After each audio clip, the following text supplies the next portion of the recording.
Bonjour tout le monde, alors aujourd'hui je vous retrouve pour un nouveau vlog. Alors j'avais envie de vous parler de deux auteurs, un de, de roman et un autre de BD. Donc on va commencer par celui de BD. Alors, il s'agit de Victor, que j'ai découvert tout d'abord à la Japan Expo je crois, avec sa BD Les gars du chantier. Donc je l'ai trouvé en fait sur le stand de Dokun. Alors, je ne me rappelle pas, mais je ne pense pas que j'ai rencontré l'auteur.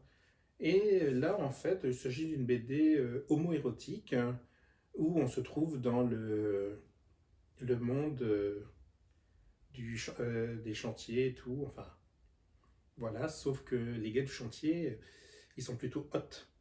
Hot, hot, hot. Donc là, on a une BD avec beaucoup de scènes, très bien dessinées, où, comment dire, le dessin est plutôt met en valeur les formes masculines avec les muscles, etc. et tout, la virilité. Franchement, c'était une BD très bien tournée, j'ai bien aimé, et ce qui m'a décidé à commander en fait sa nouvelle sortie qui est Eros.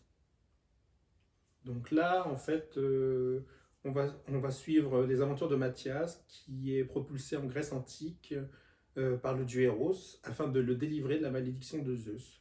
Et donc là, en fait, il va affronter les dangers de la Grèce antique avec des compagnons. Sauf que, bah, bien entendu, vous vous rendrez compte que les dangers sont toujours à connotation sexuelle, hein. Donc, il va rencontrer plein de monde, de satire, etc. et tout. Euh, et bah, nous avons toujours ce beau trait de dessin avec, comment dire,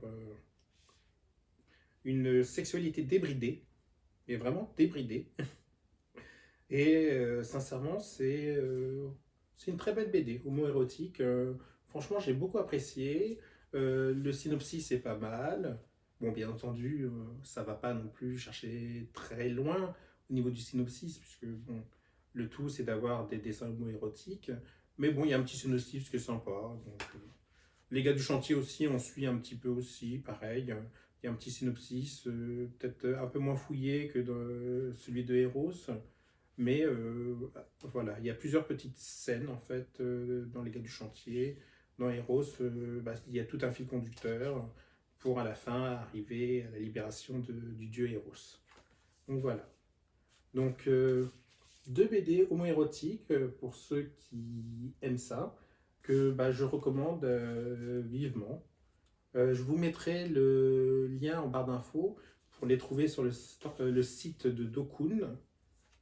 J'espère d'ailleurs qu'elles seront encore disponibles parce que Eros, je l'ai eu de justesse parce que il n'en restait plus d'exemplaires et finalement ils ont ravitaillé le site, donc j'ai pu avoir mon exemplaire.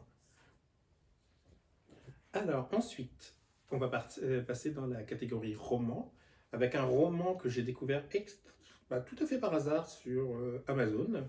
Il s'agit de Zamel de Edenshaw. Alors là, il s'agit en fait d'un roman. Je vous précise bien un roman et pas une romance.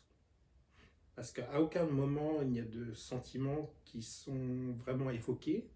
Alors on va suivre en fait Nicolas et Sofiane. Alors Nicolas est victime d'un redressement fiscal et donc ses finances vont avec.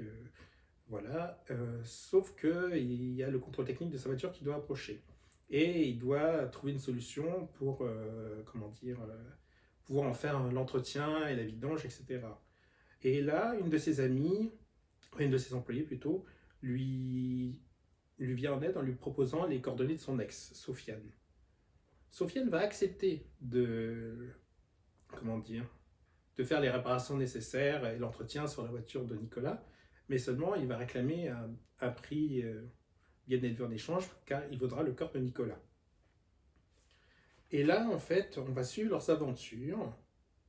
Donc c'est assez débridé, parce que Sofiane est très demandeur, etc. et tout. Il y a des scènes qui sont assez hard, mais c'est toujours écrit avec une plume qui est précise, qui est sans fioriture et qui va droit au but. Et sincèrement, c'est extrêmement addictif, car en fait, mine de rien, on lit, mais on ne voit pas les pages défiler. Et en plus, on a toujours ce petit espoir qui est quelque chose qui se développe de bien précis entre Sofiane et Nicolas. Sauf que, en fait, l'auteur nous maintient sur le fil du rasoir et il n'y a rien qui est dit et rien qui, a priori, ne se développe. Sauf que, on sent qu'il y a quelque chose entre les deux, mais on n'arrive pas à mettre le doigt dessus. Est-ce que ça serait que sexuel? Sauf que leurs attitudes montrent que c'est pas nécessairement que sexuel. Mais comme je vous dis, il n'y a pas de sentiments qui sont évoqués. C'est ça qui fait qu'il y a la magie de l'auteur qui intervient pour, même moi qui suis adepte et grand fan de romance, j'ai vraiment aimé ma lecture. Parce qu'elle a été, comment dire, fulgurante, sans concession. Les, la plume de l'auteur m'a vraiment conquis. Et je dois dire que s'il il écrivait encore d'autres choses, eh ben, je les lirais avec plaisir. Surtout qu'à la fin du roman,